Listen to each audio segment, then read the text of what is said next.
Hello guys, आप देख रहे हैं हमारा YouTube channel let's study coaching centre. ये सारे क्वेश्चन जो होंगे ये बहुत इंपॉर्टेंट क्वेश्चन होंगे और ये जो क्वेश्चन है ये बार बार सीबीएसई बोर्ड के क्वेश्चन पेपर में रिपीट होते हैं, तो इस लिहाज से ये क्वेश्चन बहुत इंपॉर्टेंट हो जाते हैं। ठीक, जिसमें पहला जो क्वेश्चन है वो ये कह रहा है कि क्यों कुछ मेटल्स के लिए एसिडिक गैसेस और मॉइस्ट एयर नुकसानदायक होते हैं, यानी अच्छे नहीं होते हैं। तो इसके पीछे क्या रीजन है, ये रीजन आपको बताना है। तो सबसे पहले दो चीजों की बात हो रही है। किन दो चीजों की बात हो रही है? सबसे पहले तो आ जा रहा है क्या, मॉइस्ट एयर, ये पहले नंबर पे, और दूसरे नंबर पे आ जा रहा है एसिडिक गैसेस। सबसे पहले तो हम इन दोनों के बारे में जानेंगे कि ये दोनों होते क्या है। देखिए, मॉइस्ट एयर, मॉइस्ट का मतलब होता है नमी, ठीक है, और एयर का मतलब होता है हवा, यानी कि नमी वाली हवा। अब जिस हवा में नमी हो, नमी का मतलब क्या कि वाटर ड्रॉपलेट्स जिस हवा में हो, ठीक है, तो वहां पे क्या है, नमी है, ठीक है। तो वाटर ड्रॉपलेट्स जब किसी हवा में रहेंगे, इट मींस कि small amount of water and air, small amount of water and air अगर प्रेजेंट हो, या फिर ये कहें कि वाटर ड्रॉपलेट्स अगर एयर में प्रेजेंट होता है तो वो मॉइस्ट एयर के नाम से जाना जाता है। ठीक, अब इस तरीके के कंपाउंड, यानी कि ये दोनों का मिक्सचर कह सकते हैं कि वाटर और एयर का जो मिक्सचर होता है, ये आमतौर पे आयरन ऐसे एलिमेंट्स या फिर सीधा कहें कि मेटल, आयरन ऐसे मेटल को नुकसान पहुंचाता है। कैसे नुकसान पहुंचाता है? जब भी आयरन ऑक्सीजन, यानी कि एयर, खास करके ऑक्सीजन और साथ ही साथ वाटर या फिर ह्यूमिडिटी से रिएक्ट करता है, तो ऐसे स्थिति में जो आयरन होता है वो अपना ऑक्साइड फॉर्म कर लेता है, जो कि रस्ट के माध्यम से रेडिश ब्राउन कलर का एक प्रोडक्ट फॉर्म होता है, जो कि आयरन को पूरी तरीके से नष्ट कर देता है। तो ये क्या हो जाता है, ये एक तरीके से जो पूरा ही प्रोसेस है, इसको हम जानते हैं रस्टिंग ऑफ आयरन, या फिर इसी को कोरोजन ऑफ आयरन के नाम से भी जानते हैं। ठीक, अब बात करते हैं दूसरे की। दूसरा क्या था? Acidic gases. एसिडिक गैसेस होते क्या हैं? देखिए, जितने भी नॉन मेटालिक गैसेस हैं, तो नॉन मेटालिक गैसेस की अगर बात करें तो एग्जांपल क्या हो जाएगा? नॉन मेटालिक गैसेस में सबसे पहले आ जाता है CO2, ठीक है, सबसे ज्यादा हम इसको जानते हैं। CO2, O2 ये सब हम पढ़ते रहते हैं आमतौर पे। तो उसमें CO2 अगर बात करें तो जो C है ये क्या है? नॉन मेटल है, कार्बन, और ये क्या है? ऑक्साइड है। तो नॉन मेटालिक ऑक्साइड अगर कहीं पे भी रहेगा तो ऐसे में क्या रहेगा? इसको हम बोलेंगे कि ये एसिडिक गैसेस हैं। अब एसिडिक गैसेस कैसे नुकसानदायक हैं, इसके लिए हम एग्जांपल ले लेंगे दो मेटल्स का। सबसे पहला जो मेटल है वो ले लेंगे हम एल्यूमिनियम, और दूसरा कॉपर। ये दोनों ही ऐसे मेटल हैं जो कि एसिडिक गैसेस से रिएक्ट करके अपना एक तरीके से नुकसान पहुंचवाते हैं। किस तरीके से इनका नुकसान होता है? यहां पे इन दोनों ही मेटल्स, यानी कि एल्यूमिनियम और कॉपर, दोनों ही जब नॉन मेटालिक ऑक्साइड से रिएक्ट करते हैं, ऐसी स्थिति में ये अपना ऑक्साइड फॉर्म कर लेते हैं। यानी एल्यूमिनियम फॉर्म कर लेगा Al2O3, और जाहिर सी बात है कि ये फॉर्म कर लेगा जब Al2O3, तो ये इसकी रस्टिंग हो गई, यानी ये अपना ऑक्साइड फॉर्म कर लिया।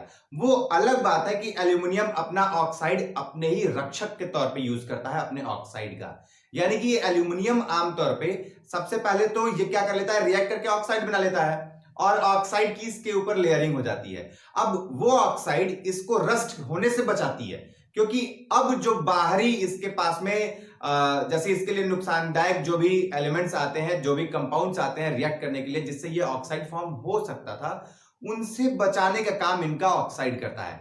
यानी कि इसका जो ऑक्साइड, जैसे मानिए ये एल्यूमिनियम है, अब ये क्या हो गया, इसको हम खुले में रख दिए, अब ये एसिडिक गैसेस से रिएक्ट कर लिया। अब एसिडिक गैसेस से रिएक्ट करने के बाद से क्या हुआ कि इसके ऊपर लेयर फॉर्म हो जाएगी। अब एल्यूमिनियम है तो जाहिर सी बात है इसके ऑक्साइड की लेयर फॉर्म हो जाएगी। अब जब इसके ऊपर लेयर फॉर्म होगी ना, तो अब जो एसिडिक जो गैसेस हैं वो आएंगी, तो अब सीधे एल्यूमिनियम के डायरेक्ट कांटेक्ट में नहीं आ रही हैं। अब वो किसके डायरेक्ट कांटेक्ट में आ रही हैं? अब वो इस एल्यूमिनियम के ऑक्साइड के डायरेक्ट कांटेक्ट में आ रही हैं। तो बात समझने की कोशिश यहां पे कीजिएगा, ठीक है। तो एल्यूमिनियम और कॉपर, ये दो ऐसे अमूमन इसके अलावा भी और सारे मेटल हैं, लेकिन ये दो ऐसे मेटल्स हैं जिनके ऊपर इनका दुष्प्रभाव पड़ता है। किसका? नॉन मेटालिक ऑक्साइड का, यानी कि एसिडिक गैसेस का। ठीक है। दूसरा क्वेश्चन कह रहा है कि why does white coloured silver chloride turns grey when kept in sunlight, यानी कि सफेद कलर का जो सिल्वर क्लोराइड होता है वो ग्रे में क्यों चेंज हो जाता है जब उसको हम सनलाइट के प्रेजेंस में रखते हैं। ठीक, तो इसके पीछे आपको एक रिएक्शन याद करना होगा। देखिए, एक रिएक्शन हो जाएगा AgCl, जब इस पे सनलाइट पड़ता है, इस पे जब सनलाइट पड़ता है तो क्या हो जाता है, ये डिकम्पोज हो जाता है। डिकम्पोज हो जाता है, फिर इसके बाद से क्या हो जाता है, Ag अलग हो जाता है और Cl अलग हो जाता है। यहां पे आपको एक कॉन्सेप्ट याद करना पड़ेगा कि जो Cl होता है ये हमेशा डायटोमिक फॉर्म में सिंगुलर मिलता है। सिंगुलर का मतलब कि जब भी ये एक तरफ अलग में रहेगा, अकेले रहेगा, तो ये डायटोमिक रहेगा। यानी यहाँ पे ये Cl2 अलग है तो ये Cl ना होकर के ये Cl2 रहेगा। अब जाहिर सी बात है कि Cl2 इधर है और इधर Cl अकेला है, एक है, तो यहाँ पे हमको बैलेंस करने के लिए क्या करना पड़ेगा, इधर 2 लगाना पड़ेगा। अब इस हिसाब से क्या हो जाएगा कि Ag क्या हो गया, Ag हो जाएगा 2। ठीक, अब Ag 2 हो जाएगा तो यहां वाले को भी हमको क्या करना पड़ेगा, 2 करना पड़ेगा। तो ये हो गया टोटल रिएक्शन। ठीक, तो यहां से बात आपको याद रखनी होगी कि जो AgCl होगा ये सनलाइट के प्रेजेंस में 2Ag प्लस Cl2 हो जाएगा। ठीक, अब यहां पे ये क्या हो जाएगा, ये होता है व्हाइट कलर का, और यहां पे जो Ag होता है ये हो जाता है सिल्वर कलर का। ठीक है, क्यों होता है, क्योंकि डिकम्पोजिशन ऑफ AgCl, यानी कि सिल्वर क्लोराइड का डिकम्पोजिशन हो जाता है सनलाइट के प्रेजेंस में। इस तरीके के रिएक्शन को बोलते हैं फोटोकेमिकल रिएक्शन। याद रखेंगे, क्या बोलेंगे, फोटोकेमिकल रिएक्शन, है ना। किस तरीके के, जो सनलाइट के प्रेजेंस में होते हैं। क्या हुआ, सनलाइट यहाँ पे AgCl को ब्रेक कर दिया, यानी डिकम्पोज कर दिया, और ये बन गया Ag प्लस Cl, और ये Ag जो रहेगा यानी कि ये अकेला क्या हो जाएगा, सिल्वर हो जाएगा, जो कि ग्रे कलर का होता है। ठीक है, तो सिल्वर ग्रे कलर का होता है। तो व्हाइट किस में चेंज हो गया, व्हाइट चेंज हो गया ग्रे में। ठीक, तो सिंपल यही प्रोसेस यूज होता है यहां पर। सनलाइट के प्रेजेंस में व्हाइट AgCl चेंज हो जाता है Ag प्लस Cl में, जिसमें जो Ag होता है वो सिल्वर कलर का होता है। तो उम्मीद है आप समझ पाए होंगे। इस वीडियो के तीसरे क्वेश्चन की ओर हम बढ़ते हैं। तीसरा क्वेश्चन क्या कह रहा है, तीसरा क्वेश्चन कह रहा है कि right 2 observation that you will make when an iron nail is kept in an copper sulphate solution या फिर aqua solution of copper sulphate, right chemical reaction for this. कह रहा है कि अगर लोहे की किल को आप aqua solution of copper sulphate यानी CuSO4 में अगर डिप करते हैं या फिर उसमें रखते हैं, तो ऐसे सिचुएशन में आप होने वाले 2 ऑब्जर्वेशन को लिखिए और साथ ही साथ उसके केमिकल रिएक्शन को भी लिखिए जो आपने वहां पे एक तरीके से ऑब्जर्व किया है। ठीक, तो 2 चेंज क्या होते हैं या फिर 2 ऑब्जर्वेशन जो हमने ऑब्जर्व किया है वो क्या क्या होते हैं। सबसे पहला ऑब्जर्वेशन देखिए, जब हम नेल को डिप किए, यानी कि कौन सा नेल, आयरन नेल को हम डिप किए किसमें, कॉपर सल्फेट में, तो ऐसे में 2 चीजें वहां पे निकली, एक आयरन और एक कॉपर सल्फेट, है ना। और कॉपर सल्फेट को क्या बोला था कि एक्वस, और यहां पे आयरन नेल जाहिर सी बात है कि सॉलिड होगा। ठीक, तो ऐसे में आपको भी पता है कि जो Fe है ये स्ट्रॉन्गर देन Cu है। ठीक है, अब स्ट्रॉन्गर का मतलब कि रिएक्टिविटी में। ठीक, तो ये क्या कर देगा, ये Cu को डिस्प्लेस कर देगा और FeSO4 एक साथ में आ जाएंगे। तो ये क्या हो जाएगा, ये हो जाएगा FeSO4 प्लस क्या हो जाएगा, Cu। ठीक है, अब ये तो हो गया रिएक्शन की, हमने रिएक्शन लिख लिया, लेकिन ऑब्जर्वेशन हमने कहा किया, ये ऑब्जर्वेशन तो था नहीं। ऑब्जर्वेशन हम 2 चीजों पे ध्यान देंगे कि CuSO4 का जो कलर होता है, CuSO4 का कलर जो होता है ये होता है ब्लू कलर, लेकिन जब हम रिएक्शन कराएंगे तो हम ये पाएंगे कि ये जो CuSO4 ब्लू कलर में था ये अब कलर में किस कलर में चेंज हो जाएगा, ये हो जाएगा अब चेंज लाइट ग्रीन में। ठीक, ये पहला चेंज हम देखेंगे किसमें, CuSO4 में, यानी पहला ऑब्जर्वेशन हमारा CuSO4 में था जो कि जिसका कलर ब्लू था, लेकिन अब उसका जो कलर है वो किस में चेंज हो जाएगा, लाइट ग्रीन में बदल जा रहा है। ठीक, और इसके बाद से हम अगला जो चेंज देखेंगे वो देखेंगे आयरन में। ठीक है, आयरन में क्या था, आयरन जो कि सिल्वर कलर का था, आयरन नेल जिसकी बात कर रहे थे, यानी कि आयरन का किल, लोहे का किल जो कि सिल्वर कलर में था। लेकिन अब ये सिल्वर कलर से किस में बदल गया है, अब ये बदल जाएगा किसमें, ये इसके ऊपर एक ब्राउन कोटिंग आ जाएगी। वो ब्राउन कोटिंग किसकी होगी, अब जाहिर सी बात है यार कि Fe रिएक्ट कर रहा है CuSO4 से, तो इसमें था Cu यानी कि कॉपर, और कॉपर का कलर होता है क्या, ब्राउन, तो ब्राउन की कोटिंग किस पे आ जाएगी, Fe पे आ जाएगी, तो सिल्वर कलर से ये टर्न हो जाएगा ब्राउन कलर में। ठीक, तो ये दो ऑब्जर्वेशन हम देखते हैं, एक बार फिर से ध्यान से सुनिएगा, ये बहुत इंपॉर्टेंट क्वेश्चन है। ठीक, देखिए क्या रहा था कि जब आयरन नेल को हम CuSO4 एक्वस में अगर हम रखते हैं तो ऐसे में होने वाले दो ऑब्जर्वेशन को बताइए और साथ ही साथ रिएक्शन लिखिए। तो सबसे पहले तो भाई Fe CuSO4 में मिला दिए, तो मिलाने के बाद से रिएक्शन क्या होगा, अब हमको पता है कि जो रिएक्टिविटी सीरीज होती है उसमें जो Fe होता है यानी आयरन होता है, ये ज्यादा रिएक्टिव होता है Cu से, तो हम Cu, अब जो आयरन है ये Cu को क्या कर देगा, रिमूव कर देगा, तो हम यहाँ पे क्या कर दिए, Cu की जगह पे Fe को सेट कर देंगे, यानी ये हो जाएगा FeSO4, और फिर क्या बच गया, Cu चला गया अलग साइड में। ठीक है, ये तो ठीक है। अब यहां से दो ऑब्जर्वेशन हमने क्या पाया, तो पहला ऑब्जर्वेशन हमारा यहां पे था, पहला ऑब्जर्वेशन ये कहता है कि भाई जो CuSO4 होता है यानी कि कॉपर सल्फेट, उसका कलर ब्लू होता है, लेकिन जब हम रिएक्शन कराए तो ये ब्लू नहीं रह गया, अब ये लाइट ग्रीन में चेंज हो गया। कौन लाइट ग्रीन में चेंज हो गया, कॉपर सल्फेट। ठीक है, तो कॉपर सल्फेट चेंज हो गया किसमें, ब्लू टू लाइट ग्रीन में। और Fe यानी कि आयरन नेल जो था यानी कि आयरन का जो किल था वो किस कलर में था, वो सिल्वर कलर में था। अब चेंज किस कलर में हो गया, अब ये सिल्वर से चेंज हो गया ब्राउन में। क्यों ब्राउन में चेंज हो गया, क्योंकि कॉपर का जो कलर था वो कलर एक तरीके से नेल पे आकर के कोट हो जाएगा, लग जाएगा उस पे। ठीक है, तो यहां पे ये कुल मिलाकर के पूरा ऑब्जर्वेशन था। ठीक, ये जो रिएक्शन हो रहा है ये कौन सा रिएक्शन हो रहा है, ये डिस्प्लेसमेंट रिएक्शन हो रहा है। तो अगर आपसे ये भी क्वेश्चन पूछा जाए कि किस तरीके का यहाँ पे रिएक्शन हो रहा है, तो आप ये कहेंगे कि डिस्प्लेसमेंट रिएक्शन यहाँ पे देखने को मिल रहा है। ठीक है, अब इसके बाद से हम इसी सीरीज के क्वेश्चन नंबर 4 पे चलते हैं। क्या कह रहा है कि 3 प्रैक्टिकल एग्जांपल दीजिए न्यूट्रलाइजेशन रिएक्शन का। न्यूट्रलाइजेशन रिएक्शन होता क्या है, न्यूट्रलाइजेशन रिएक्शन होता है कि जब एसिड और बेस आपस में मिलते हैं तो ऐसे में वो एक दूसरे को न्यूट्रलाइज कर देते हैं, यानी कि न एसिड का इफेक्ट रह जाता है और न ही बेस का इफेक्ट रह जाता है।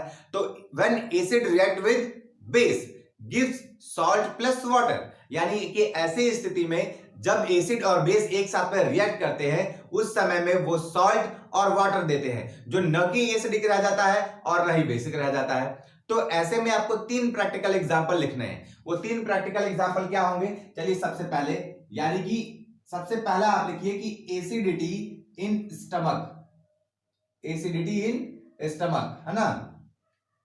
अब एसिडिटी इन स्टमक का मतलब क्या हो जाएगा, यानी कि जो हमारे स्टमक में एसिडिटी होती है, कई बार हमारे स्टमक में यानी कि हमारे पेट में क्या हो जाता है कि एसिडिटी ज्यादा हो जाती है। ठीक है, एसिडिटी मतलब कि एसिड की मात्रा हमारे स्टमक में ज्यादा हो जाती है, जिससे हमारा जो स्टमक होता है उसमें जलन होना स्टार्ट हो जाता है। ऐसे सिचुएशन में अब आम तौर पे आप एडवर्टीजमेंट देखते होंगे, एडवर्टीजमेंट में क्या होता है कि शादी करते रहते हैं। ठीक है, अब दो शादी करने के मंडप में वो जो दूल्हा रहता है वो बैठा रहता है और दोनों पति पत्नी और बाकी रिश्तेदार वगैरह भी बैठे रहते हैं। ऐसे में क्या होता है कि आप इनो के प्रचार में ऐसा देखते होंगे कि जो दूल्हा होता है उसका ऊपर का जो शरीर हो जाता है वो गायब हो जाता है। ठीक, तो जो ऊपर का शरीर गायब हो जा रहा है वो सच में एसिडिटी में शरीर गायब नहीं हो जाता है। वो क्या होता है, वो शरीर नहीं गायब होकर के वो क्या हो जाता है, वहां ये दिखाने का प्रतीक होता है कि भाई उसके स्टमक में क्या हो रही है, जलन हो रही है। ठीक, वो जलन किसकी वजह से होती है, क्योंकि ज्यादा मात्रा हो जाता है किसका, एसिड का। उस एसिड को रिमूव करने के लिए हम ऊपर से बेस डालते हैं। ठीक है, वो बेस किस फॉर्म में रहता है, वो बेस रहता है इनो के फॉर्म में। तो इनो काम शुरू करे केवल 6 सेकंड में। ठीक है, तो जो इनो होता है वो 6 सेकंड में काम करना स्टार्ट कर देता है और फिर जो दूल्हा होता है उसका पूरा शरीर फिर से वापस हो जाता है। फर्जी पूरा ऐड है, ऐड पे ध्यान नहीं देना है, ध्यान देना है इस प्रोसेस पे। एसिडिटी इन स्टमक पे, यानी स्टमक में जब भी अगर एसिडिटी हो जाएगी तो ऐसे समय में हम बेस यानी कि इनो के फॉर्म में हम बेस दे देते हैं, और वो जो बेस होता है वो एसिड के साथ में जब रिएक्ट करता है तो acid when react with base gives salt plus water. Simple ये प्रोसेस हो जाता है। तो ये प्रैक्टिकल लाइफ में आ जाएगा। ठीक है, तो प्रैक्टिकल लाइफ के एग्जांपल में आप देखेंगे एसिडिटी इन स्टमक, उसके बाद से और क्या आता है एसिडिटी इन फील्ड, ये भी देखने के लिए मिलता है कई बार केसेस में। अब एसिडिटी इन फील्ड क्या होता है, कई बार खेतों में भी एसिड की मात्रा ज्यादा हो जाती है। क्यों ज्यादा हो जाती है, क्योंकि खाद वगैरह इतना हम खेतों में दे देते हैं कि खेत को भी भाई थोड़ा कोई चीज डाइजेस्ट होगा। अब खेत पे मार रेला पेरेला हम दे रहे हैं, क्या खादे दे रहे हैं। ठीक, तो ऐसे सिचुएशन में क्या हो जा रहा है कि उनकी एसिडिटी इंक्रीज हो जा रही है। ठीक, जिस तरीके से यहाँ पे दूल्हे का एसिडिटी इंक्रीज हो जा रहा था, ऐसे ही वहां पे क्या हो जा रहा है, खेत की एसिडिटी इंक्रीज हो जा रही है। अब खेत में इनो तो घोल के डालेंगे नहीं, तो खेत में हम क्या डालते हैं, खेत में हम अलग से बेस डालते हैं। अब ये बेस किस फॉर्म में रहता है, ये भी जाहिर सी बात है कि खादी के फॉर्म में रहेगा। ठीक, तो जब एसिड फील्ड में ज्यादा हो जाएगा तो उस पर हम बेस छिड़क देते हैं। अब जब बेस हम उस खेत में छिड़क देते हैं तो ऐसी स्थिति में क्या हो जाता है, न्यूट्रल रिएक्शन फॉर्म हो जाता है। न्यूट्रल रिएक्शन फॉर्म हो जाता है का मतलब कि वही वाला रटा रटाया ज्ञान याद कर लीजिएगा। ठीक, क्यों, क्योंकि ये न केवल याद ही रखना है बल्कि ये एक तरीके से हमारे समझ में भी होना चाहिए कि when acid react with base give salt plus water. कई बार बेस भी ज्यादा हो जाता है खेतों में, इस बात को भी याद रखिएगा। लेकिन एसिडिटी का हम आमतौर पे देखते हैं कि खेतों में एसिडिटी ज्यादा होती है। इसीलिए गांवों में, अगर जो लोग गांवों के होंगे वो मेरी बात ज्यादा रिलेट कर पाएंगे, गांवों में कई बार खेतों में चूना का छिड़काव होता है। ठीक है, अब चूना का छिड़काव कैसे होता है भाई, तो चूना का छिड़काव जब भी होगा, जैसे कि कैल्शियम ऑक्साइड हो गया, उसको छिड़क दीजिए बाहर से। अब उसको छिड़के तो भाई जाहिर सी बात है कि कैल्शियम क्या होता है, कैल्शियम होता है मेटल, और मेटल का ऑक्साइड हमेशा क्या होता है, बेसिक नेचर का होता है। ठीक, तो जब मेटल ऑक्साइड हम छिड़कते हैं उस पे बेसिक नेचर वाला, तो एसिडिटी खेत को ही रहती है और बेस हम छिड़क देते हैं। ऐसे में एसिड और बेस जब रिएक्ट करता है तो क्या बनता है, एसिड और बेस रिएक्ट करने के बाद से न्यूट्रल रिएक्शन फॉर्म करता है। एक बार मेरे साथ बोलिए कि when acid react with base gives, यहां पे क्या देगा, वो देगा वाटर एंड सॉल्ट, या फिर सॉल्ट एंड वाटर। ठीक है, तो when acid react with base gives salt plus water. ठीक है, तो ये पूरा प्रोसेस था। ये दूसरा प्रैक्टिकल लाइफ था। तीसरा प्रैक्टिकल लाइफ में इसका एग्जांपल क्या हो जाएगा, तीसरा प्रैक्टिकल लाइफ में जो इसका एग्जांपल है, यानी कि न्यूट्रलाइजेशन रिएक्शन का एग्जांपल है, वो बहुत आसान आप कह सकते हैं। कई बार क्या हो जाता है कि एंट स्टिंग हो जाता है। अब ये क्या हो जाता है, कई बार देखना चींटी काट लेती है, हड्डा सबसे अच्छा एग्जांपल, अरे भोजपुरी में हाड़ा बोलते हैं, है ना, तो जिनको नहीं समझ में आता रहेगा वो ये जान लेंगे। ठीक, तो अब ये जब काटते हैं तो क्या होता है, जब वही हड्डा काट लेता है तो ऐसे समय में वो क्या कर देता है, एसिड इंजेक्ट कर देता है। अब उसको न्यूट्रल करने के लिए हम चूना लगाते हैं। अब जब चूना लग गया तो वो क्या कर देगा, वो न्यूट्रल कर देगा। और ऐसे में प्रिंसिपल कौन सा काम करेगा, ऐसे में प्रिंसिपल काम करेगा कि when acid react with base gives salt and water. तो इसलिए हमें धीरे धीरे धीरे धीरे दर्द हमारा जो होता है वो कम हो जाता है, और चूना लगाने के पीछे यही तर्क होता है। ठीक, कि एसिड उसने इंजेक्ट किया और बेस हम लगा करके उसको न्यूट्रल कर देंगे। ठीक, तो उम्मीद है आप समझ पाए होंगे ये तीनों के तीनों ही प्रैक्टिकल यूज है ना, किसका, न्यूट्रलाइजेशन रिएक्शन का।